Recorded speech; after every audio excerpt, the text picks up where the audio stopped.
Hello friends, स्वागत है आपका टीएचएस एकेडमी में। और आज जो मैं आपको पढ़ाने जा रहा हूं वो है इंग्लिश का बहुत बेसिक टॉपिक। ये आपको हेल्प करेगा इंग्लिश बहुत बेहतर बोलने के लिए।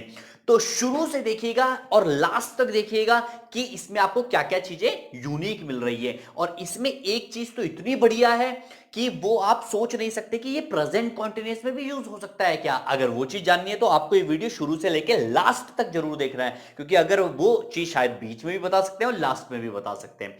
वो आप तभी जान पाएंगे जब आप इसका बेसिक कंप्लीट कर लेंगे। तो शुरू करते हैं बेसिक से। Present continuous tense. देखो, प्रेजेंट कॉन्टिन्यूअस कहां पे यूज होता है? जहां पे भी अभी की हाल ही में जो सिचुएशन है वो चल रही हो। चल रही हो का मतलब जो जारी हो अभी। जैसे अभी आप देख रहे हैं, अभी आप शायद मेरी वीडियो देख रहे हैं, अभी ये एक्शन क्या है? जारी है प्रेजेंट में। देखो, एक्शन क्या बोल रहा हूं मैं? एक्शन मतलब जो कामकाज होते हैं इंग्लिश बोलने के लिए। जैसे कि पिछली वीडियो मैंने आपको बताया ही है कि इंग्लिश बोलने के लिए एक्शन की बहुत ज्यादा जरूरत होती है, मतलब वर्ब की बहुत ज्यादा जरूरत होती है। तो जब भी वर्ब जारी रहते हैं तो उसमें हम लगाते हैं प्रेजेंट कॉन्टिन्यूअस टेंस, जिसमें आपको पता होना चाहिए कि प्रेजेंट कॉन्टिन्यूअस टेंस में आता है इज, एम और आर। कोशिश करिएगा जहां जहां मैं मार्कर ले जाऊं वहां वहां आपकी नजरें जानी चाहिए, जो आप बहुत बेहतर ढंग से कनेक्ट हो पाए इस टॉपिक से। इज, एम, आर कहां आता है? प्रेजेंट में आता है। और एक्शन के पीछे क्या लगता है? आई एन जी लगता है एक्शन के पीछे। जरा गौर से देखिएगा आप, एक्शन के पीछे क्या लगता है? I N G. देखिए, जहां पे आपको समझ में नहीं आए तो आप पूछ सकते हैं कमेंट बॉक्स में, मैं आपके कमेंट का रिप्लाई जरूर करूंगा। तो देखो, आईएनजी आता है और किसके साथ? इज, एम, आर के साथ आएगा आईएनजी। बट इसको मैं धीरे धीरे और एक्सप्लेन करूंगा, बट पहले मैं आपको यह बताना चाहता हूं कि प्रेजेंट कॉन्टिन्यूअस टेंस कहां कहां पे यूज हो सकते हैं। देखो, पहला यूज है इसका राइट नाउ। देखो, जो भी एक्शन अभी जारी है राइट नाउ में, तो उसके साथ हम क्या यूज करते हैं? Present continuous. और याद रखना, इज, एम, आर के साथ आईएनजी फॉर्म। और इज, एम, आर तो आपको पता है कहां पे आता है। देखो, जैसे अगर आया आया होगा तो उसके साथ एम आएगा, यू के साथ आर आएगा, ही शी के साथ इज आएगा, ऐसे ही से ये चलते हैं। वो मैं आपको यहां पे बता देता हूं। ये देखिए आप जरा गौर से कि मतलब एम के साथ क्या आएगा? आई। इसके साथ क्या आएगा? ही, शी, इट। मतलब इज, मतलब इस किस किस के साथ आएगा? ही के साथ, शी के साथ, इट के साथ, या नाम या कोई सिंगुलर हो। आर किसके साथ आएगा? यू, दे, वी, या तो कोई प्लूरल हो, इन सब के साथ आर आएगा।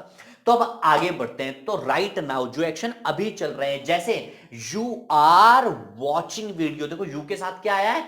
अब मतलब यू के साथ आना क्या है? ये है यू, और इसके साथ क्या आना है? आर। तो यू आर, और जब एक्शन जारी रहता है तो मैंने आपको क्या बताया था? एक्शन में क्या आएगा? I N G. देखिए, अगर आप गौर से देखेंगे तो तभी आपको समझ में आएगा। तो क्या आएगा इसके साथ? I N G. तो कैसे बोलेंगे? यू आर वॉचिंग वीडियो, ठीक है, जो आप अभी देख रहे हैं। देखो दूसरा, जैसे यू आर स्टडिंग इंग्लिश। आप वीडियो तो देख रहे हैं बट आप स्टडी भी कर रहे हैं किसकी? इंग्लिश की, जो एक्शन अभी जारी है। तो यू आर स्टडिंग इंग्लिश। देखो, दूसरी जगह कहां पे यूज होता है present continuous tense? These days. जहां पे भी आजकल हो रही घटनाओं के बारे में बातचीत हो, भले अभी नहीं हो रही हो बट हाल फिलहाल में हो रही है। जैसे आजकल, मतलब आजकल क्या चल रहा है कि पॉलिटिशियंस आर बूस्टिंग। मतलब पॉलिटिशियन क्या फेंकते रहते हैं आजकल? फेंकते नहीं रहते हैं। मतलब अगर मैं बात करूं, वादा इतना बड़ा कर देंगे और काम उन्होंने इतना नहीं होता। तो अगर मैं बात कर रहा हूं कि ये फेंकते रहते हैं अपनी बातें, तो फेंकने को बोलते हैं बूस्ट। तो कैसे बोलेंगे? Politicians are boosting now. मतलब आजकल, जो आजकल हो रहा है, मतलब दीस डेज मतलब आजकल जो हो रहा है। देखिए, जैसे आजकल और क्या क्या हो रहा है, आप सभी लोग भी प्रिपरेशन कर रहे हैं किसकी? गवर्नमेंट एग्जाम की। तो कैसे बोलेंगे? यू, यू मतलब यू के साथ are preparing for competitive exam. आगे हम देखते हैं तीसरी जगह कहां पे यूज होगा, जब हम लेटेस्ट चेंज एंड डेवलपमेंट्स के बारे में बात कर रहे हैं, करते हैं, जो आजकल हाल ही में आ रहे बदलाव या डेवलपमेंट जो है। जैसे आजकल क्या क्या हो रहा है, जैसे अगर मैं बात करूं, जैसे corona virus is spreading all over India. मतलब जो कोरोना वायरस है ये क्या फैल रहा है? पूरे इंडिया में फैल रहा है। जैसे आपको पता ही होगा ये क्या पूरे इंडिया में कोरोना वायरस फैल रहा है। तो अभी आगे मैं बातचीत करने की कोशिश करता हूं। देखो क्या है, तीसरा क्या है? Humans are becoming more clever. कोशिश करते हैं आगे बढ़ने की। क्या है? Humans are becoming more clever. तो ये भी क्या है कि ये आ रहे बदलाव है कि मतलब जो ह्यूमंस क्या है वो क्या हो रहे हैं, धीरे धीरे धीरे क्या हो रहे हैं? सेल्फिश हो रहे हैं ये। आगे मैं बात करता हूं, ये इतनी तीन जगह ये यूज होगा present continuous tense, right now, these days और लेटेस्ट चेंज एंड डेवलपमेंट। मैंने आपको बताया था एक और खास जगह यूज होगा, प्रेजेंट कॉन्टिन्यूअस टेंस, वो जानने के लिए आपको थोड़ा सा और इंतजार करना पड़ेगा। ठीक है, तो अभी मैं पहले आपको बता देता हूं कि कैसे कैसे यूज होंगे। देखो, अगर आंसर देना है, अगर आपको आंसर या आंसर देना है टू गिव आंसर, तो आपको क्या करना पड़ेगा, सबसे पहले वो लगा देना है जिसके बारे में आप चर्चा कर रहे हैं।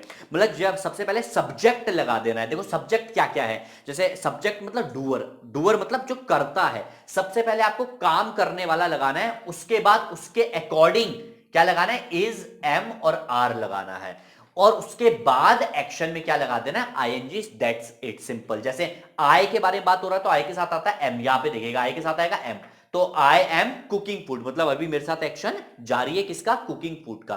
देखो मैं जानबूझ के आपको ट्रांसलेट नहीं करवाऊंगा, मैं आपको सेंसिबल इंग्लिश बुलवाने की कोशिश कर रहा हूं। तो आप कोशिश करिएगा कि मतलब जो लास्ट में आता है ना, मतलब कुछ ऐसे शब्द जो पहचान होती है प्रेजेंट कॉन्टिन्यूअस टेंस की, वैसी इंग्लिश अगर आप पढ़ रहे हैं तो आप जिंदगी में कभी नहीं बोल पाएंगे इंग्लिश। आप अगर सेंसेबल पढ़ेंगे तो तभी आप इंग्लिश बोल पाएंगे। तो सेंस क्या कहता है, जो एक्शन जारी है अभी, तो क्या है, I am cooking food, you के साथ क्या आएगा, यू आर कुकिंग फूड, ही और शी के साथ क्या आना है, इज, और फॉर्मेट तो सेम है, आईएनजी यहां पे आएगा, ही और she is cooking food, they are cooking food, simple सा है। बट अगर मैं क्वेश्चन पूछने का फॉर्मेट लगाऊंगा तो ये जो सारी चीज है जिसको मैंने अंडरलाइन किया हुआ है वो पहले आ जाएंगी बस, और सब सेम रहेगा। जैसे अगर आपको अपने आप से सवाल करना है तो क्या आ जाएगा, एम आई कुकिंग फूड। अगर आपको यू से सवाल करना है तो यू, अभी आर बाद को आ रहा था तो आर को हमें क्या लगा देना है, सबसे पहले लगा देना है, आर यू कुकिंग फूड। आपके आ रहा है ना समझ में, आप बिल्कुल गौर नजरे गड़ा के देखिएगा यहां। फिर क्या है, शी के साथ अगर मैं बात करूंगा तो कैसे बोलेंगे, इज शी कुकिंग फूड या इज ही कुकिंग फूड, मतलब ही और शी का सेम ही आता है। अगर देख ले बोलेंगे प्लूरल, मैंने बोलता प्लूरल के लिए क्या आती है, आर आता है, प्लूरल के लिए क्या आता है, आर। तो कैसे बोलेंगे, आर दे कुकिंग फूड। चलो अब हम आगे बढ़ते हैं। अब जरा यहां पे हेडिंग देखिएगा कि क्या है। अगर देखो अभी तक आपने पॉजिटिव में आंसर दिया, अब फिर आपने क्वेश्चन पूछा, अगर आप निगेटिव में आंसर देंगे तो कैसे देंगे आप निगेटिव में आंसर, तो यहां पे नॉट आ जाएगा, जैसे एम नॉट, इज नॉट और आर नॉट। जैसे हम क्या बोलेंगे, I am not cooking food, फिर क्या बोलेंगे, you are not cooking food, फिर she is not cooking food, और they are not cooking food. मतलब चाहे आप सवाल यस में दो, मना में दो, या सवाल पूछो, एक्शन मतलब वर्ब में आईएनजी आना ही आना है। एक और खास बात मैं आपको बता देता हूं, इनकी शॉर्टकट फॉर्म क्या क्या होती है, आप देखिएगा गौर से, ठीक है ना। देखो इज नॉट और आर नॉट, देखिए इज नॉट को हम बोलते हैं इजंट, आर नॉट को हम बोलते हैं आरेंट, और एम नॉट को हम एमंट, सॉरी एमंट नहीं बोलते हैं। ये जो एम नॉट है इसकी कोई फॉर्म ही नहीं होती है, तो एम नॉट को हम सिर्फ और सिर्फ क्या बोलेंगे, एम नॉट ही बोलेंगे। बट इज नॉट को इजंट बोल सकते हैं, आर नॉट को आरंट बोल सकते हैं। बट एक खास बात क्या है, इन तीनों को एक शॉर्टकट फॉर्म से डिनोट करते हैं जिसे हम बोलते हैं एंट। क्या बोलते हैं, एंट। मतलब इन तीनों की ही जगह क्या हम क्या यूज कर सकते हैं, एंट का इस्तेमाल कर सकते हैं। जैसे अभी यहां पे हमने यूज किया है आई एम नॉट कुकिंग, तो इसको शॉर्टकट में हम क्या लिख सकते हैं, आई एंट कुकिंग।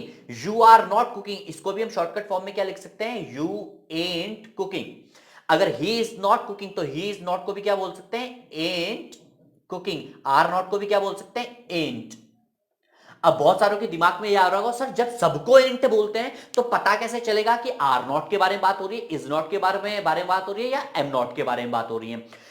तो आपको पता कैसे चलेगा कि ये कौन सी शॉर्टकट फॉर्म है, ये आपको सब्जेक्ट के साथ पता चलेगा। जैसे आई के साथ अगर एंट यूज हुआ होगा तो आई के साथ तो आर आता नहीं है, तो आर नॉट तो शॉर्टकट होगी नहीं इसकी फॉर्म, तो इसकी फॉर्म क्या शॉर्टकट होगी, एम नॉट।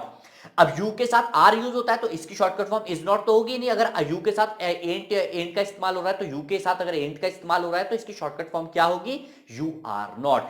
मतलब ये जो शॉर्टकट फॉर्म है इसकी लॉन्ग कट फॉर्म कैसे पता चलेगी, मतलब लॉन्ग फॉर्म कैसे पता चलेगी, जो आपको बस सब्जेक्ट देखना होगा। तो आपको मुझे लगता है इतना समझ में आया होगा। और जो मैं अभी कह रहा था कि एक और यूनिक चीज जो प्रेजेंट कॉन्टिन्यूअस टेंस को बहुत बेहतर बनाती है वो क्या है, वो इस समय आप यहां पे देखिए।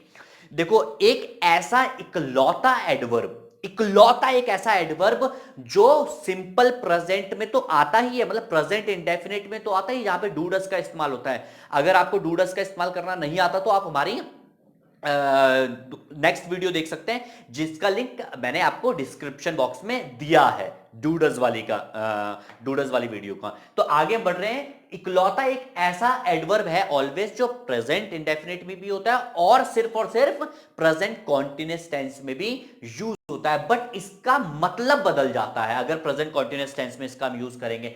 जैसे देखिएगा आप इसका स्ट्रक्चर देखिएगा, प्रेजेंट कॉन्टिन्यूअस टेंस में कैसे यूज होगा। पहले आएगा डूअर मतलब सब्जेक्ट, उसके बाद इज एम आर कुछ भी किसके हिसाब से, सब्जेक्ट के हिसाब से। अगर ही है तो इज, यू है तो आर, आई है तो एम। फिर आएगा ऑलवेज और उसके बाद क्या आएगा, एक्शन में आईएनजी। एक्शन मतलब वर्ब में आईएनजी। अब देखते हैं, जरा कोशिश करते हैं। जैसे ही के बारे में मैं बात कर रहा हूं तो कैसे बोलेंगे, ही सब्जेक्ट आ गया, फिर ही के साथ इज ऑलवेज स्मोकिंग, और दूसरा क्या है, ही ऑलवेज स्मोक्स। देखो दोनों का मतलब ही सेम है, दोनों का मतलब सेम है, बट इसका सेंस अलग है। देखो सेंस जरा समझना। जैसे ही इज ऑलवेज स्मोकिंग, क्या, ही इज ऑलवेज स्मोकिंग, और ही ऑलवेज स्मोक्स। अब देखो इन दोनों, ये दोनों ही कह रहे हैं कि वो क्या करता है, रोज नहीं, मतलब वो स्मोकिंग करता है, मतलब उसे आदत है स्मोकिंग की। दोनों ही यही कह रहे हैं कि उसे आदत है स्मोकिंग की, वो स्मोकिंग करता है। बट एक में अगर मैं इज के साथ ऑलवेज लगा दूं, मतलब सेंटेंस को प्रेजेंट कॉन्टिन्यूअस टेंस में लिख दूं, तो इसका मतलब है जो ये सेंटेंस बोल रहा है उसे इस हैबिट से तकलीफ है। अगर मैं बात कर रहा हूं, अगर मैं बोल रहा हूं ही इज स्मोकिंग, या sorry he is always smoking, तो इसका मतलब क्या है, मुझे उसकी स्मोकिंग की हैबिट से तकलीफ है, मेरे सामने ना करे वरना मरमुर आ जाएगा। बट अगर मैं उसे बोलता हूं ही ऑलवेज स्मोक्स, अगर मैं ये बोलता हूं ही ऑलवेज स्मोक्स, तो मतलब मुझे कोई तकलीफ नहीं है उसकी स्मोकिंग से, उसे करनी है कर, फेफड़े जलाने फेफड़े जला, मरना है मर, तो मुझे कोई भी तकलीफ नहीं है। वैसे ही इसमें जैसे she is always talking in class, यहां पे प्रेजेंट कॉन्टिन्यूअस टेंस के साथ ऑलवेज आ गया, तो इसका मतलब क्या है, मेरे को तकलीफ है उसकी बातचीत करने से, मेरे को तकलीफ है, मेरे सामने क्लास में बातचीत मत करें। बट अगर मैं ये वाला सेंटेंस बोलूं ही ऑलवेज टॉक्स इन क्लास, तो मतलब मेरे को कोई तकलीफ नहीं है, तुम क्लास में बात करना है बात करो, अनपढ़ रहना अनपढ़ रहो, इंग्लिश सीखनी सीखो, नहीं सीखनी मत सीखो, मतलब इससे मुझे कोई तकलीफ नहीं है। सेम इसके he is always using phone, मतलब मुझे प्रॉब्लम हो रही है तो ज्यादा फोन मत यूज कर, मेरा दिमाग खराब हो रहा है, तो मतलब मेरा पर्सनल ओपिनियन हो गया, मतलब मैं इरिटेट हो गया हूं, ठीक है ना। और यहां अगर मैं बात करूं ही ऑलवेज यूजेस फोन, तो इसमें कोई भी प्रॉब्लम नहीं है मुझे, कि मतलब मैं बस बात बता रहा हूं कि हाँ मतलब वो रोज, मतलब वो अक्सर फोन यूज करता है, तो मैं ऐसी बात बता रहा हूं। तो आप कोशिश करिएगा ये सारा समझने के लिए, बस थोड़ा सा सेंस अलग है, मतलब दोनों का सेम है बट थोड़ा सा सेंस अलग है। तो अब से उम्मीद है कि आप ये वाली सारी चीजें यूज करेंगे अपनी डेली लाइफ में। उम्मीद है आपको ये पूरा लेक्चर पसंद आया होगा, प्रेजेंट कॉन्टिन्यूअस का बेसिक जो मैंने आपको बताया है। और अगर आपको वीडियो अच्छी लगी, अगर आपको हमारी मेहनत अच्छी लग रही है और ये आपके काम की है और ये आपकी इंग्लिश को थोड़ा सा भी और ज्यादा इंप्रूव कर रही है, तो आप इस वीडियो को शेयर करें, चैनल को सब्सक्राइब करें और वीडियो को लाइक और कमेंट करके जरूर बताएं कि आपको ये वीडियो कैसी लगी। और आप तुरंत अपना व्हाट्सएप खोलें और इस वीडियो का लिंक जो है वो दोस्त लोगों के साथ शेयर करें, फेसबुक पे शेयर करें, कि आप अपना इंग्लिश का एक एटमॉस्फेयर बना सकें और उस एटमॉस्फेयर में रह के आप इंग्लिश बोल सकें। जिन लोगों के साथ आपको इंग्लिश बोलनी है उनके साथ ये वीडियो शेयर करें। तो ये वीडियो देखने के लिए बहुत बहुत शुक्रिया।